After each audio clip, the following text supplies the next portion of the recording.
the Muslim wars against the rest of the world are on everyone's mind except that of Barack Obama, Nancy Pelosi, Dianne Feinstein, Jed Johnson, and virtually the entire leadership of the West.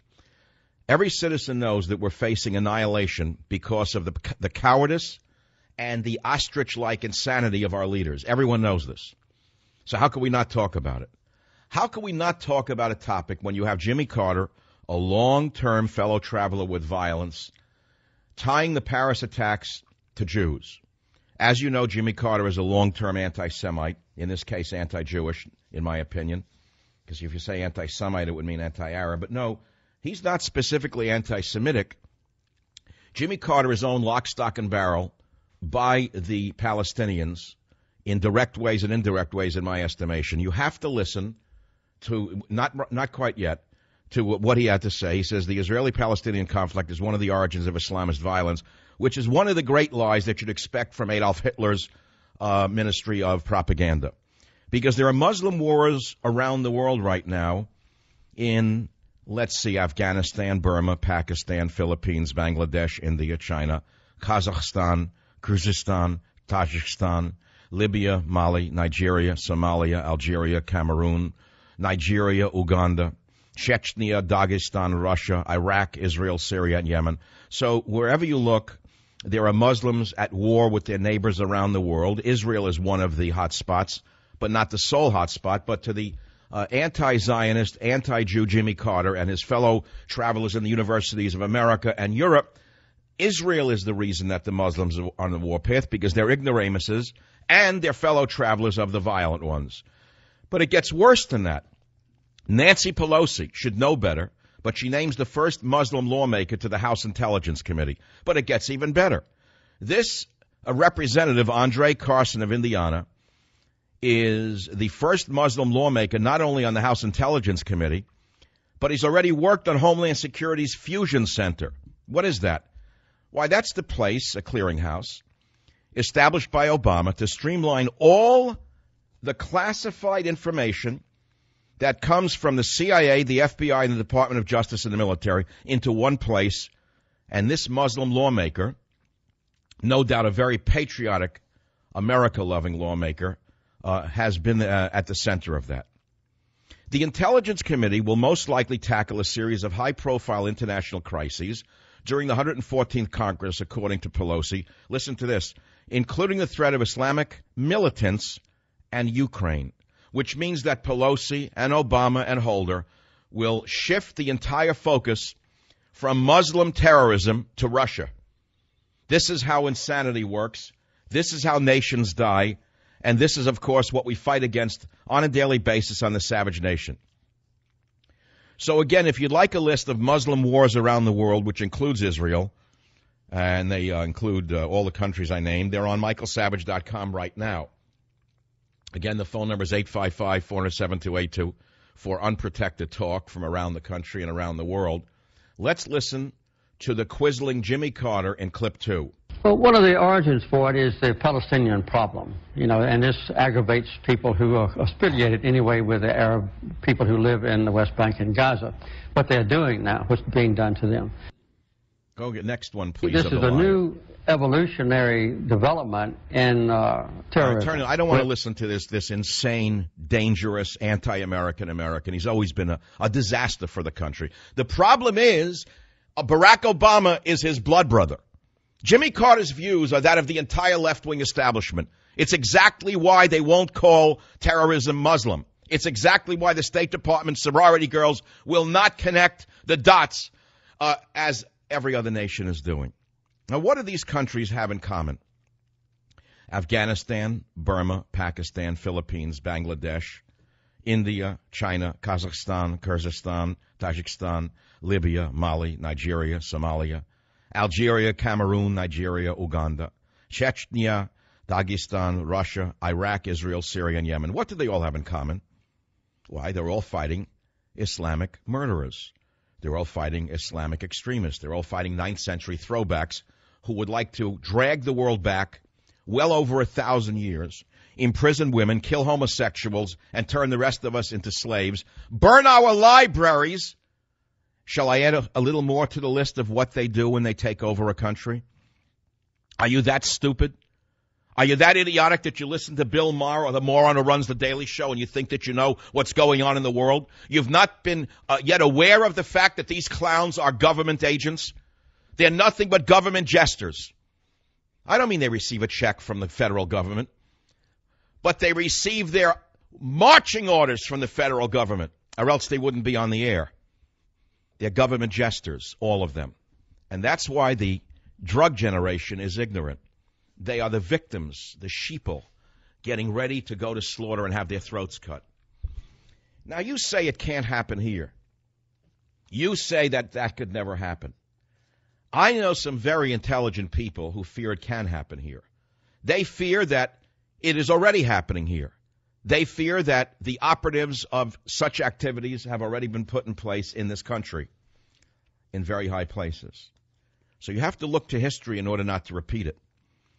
And you're going to say, well, we can look back upon previous Islamic invasions of countries, and you wouldn't be wrong to do that. You could look at the early Muslim crusades against Christians, and you wouldn't be too far off from that. But I have another example from history of the Islamic war against the world right now, and that is the Mongol conquests in the 13th century. Many people don't even remember the Mongol conquest from high school history because it's so far in the past that it seems to have no relevance in the age of Microsoft. But who are the Mongols, and what did they do when they conquered a people? Well, they are a Tatar people from a nation or a country or an area to the north of China that came out of nowhere and achieved a series of conquests that has to this day no parallel in history. They were called the Mongols. At first, they were nobody. They were a horde of nomadic horsemen living as their predecessors, the Huns, had done, subsisting upon meat and mare's milk and living in tents of felt. They had broken free from Chinese dominion and brought a number of other Turkish tribes into a military confederacy. And their central camp was on the Onon River in Siberia. We're talking about the Mongol conquests. The most famous of the Mongols would be Genghis Khan, G-E-N-G-I-S, Genghis Khan, the leader of the Mongol Confederates. And he made war on the Chinese Qin Empire and captured Peking in 1214. He then turned west and conquered western Turkestan. He conquered Persia. He conquered Armenia. He conquered India down to Lahore. He conquered South Russia as far as Hungary and Cilicia. And he died master of a vast empire that reached from the Pacific to the Dnieper River in Russia. Genghis Khan had a successor named Ogdai Khan. I don't have to give you the history. You can look it up on your own. You can read Gabon's Decline and Fall of the Roman Empire to see how we are dying in this country. But you have to see what the Mongols did when they conquered. When they conquered Hungary, they massacred or assimilated the kindred Magyar, even as they had previously massacred and assimilated the mixed Scythians and Avars and the Huns before them. So wherever the Mongols went, they either assimilated or massacred or did both. That's exactly what ISIS is doing now, wherever their presence is felt. And that's what they will do here. That's what they will do in France. They sent out advanced teams in the form of what happened in Paris. They're sort of like the bugs that were released first as a test case to see how far the bugs could go. And the bugs got right into that hall of journalism, and they slaughtered at will. They're sort of cockroaches that were let out of the nest to see how far they could go on their invasion. And the test went very well indeed. Very well indeed. It was very successful. Because aside from all the braying of all the sheeple in Paris, the 4 or 5 million sheeple, the ungunned liberal morons who attacked their own conservative branches that would defend them, I'm afraid the sheeple are just there waiting for the slaughter, as previous generations of sheeple have been throughout history. And you have to understand that the Mongols are a pretty good model for what is happening with the modern variety of Islamic murderers.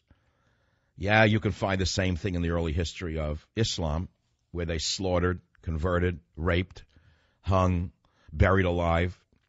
But a very good comparison can also be found amongst the Mongol conquests way back in the 1300s. And I only give you this little thumbnail view of history to show you what we are facing. The problem we have, though, can be heard in the sorority girls who work for President AWOL Obama. Here, for example, is a girl, a sorority girl, who is not only a sorority girl, but she works for the State Department as the #1 spokesmouth for the American policy toward radical Islam. You have to listen to clip 5. Well, it's not hard to say, but it's not the only kind of extremism we face. I would recommend to folks looking at this administration's counterterrorism record, I would remind people that more terrorists who claim to do acts of violence in the name of Islam have been taken off the battlefield in this administration than under any previous one. She was asked on Fox News why you will not say it is radical Islam that we're fighting. And the sorority girl, Marie Harf, who speaks for Barack Obama in the State Department, or is it Lantern Jaw Kerry, I don't know who, would not say radical Islam.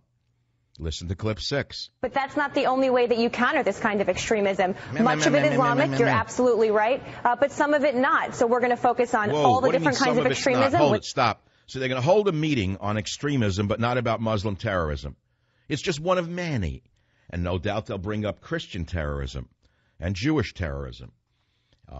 Perhaps even Hindu terrorism and Buddhist terrorism and certainly Christian terrorism, but they won't say Islam. They're just one of many kinds of terror in the world. This is the exact party line of the front groups for the new Hitlers of our time.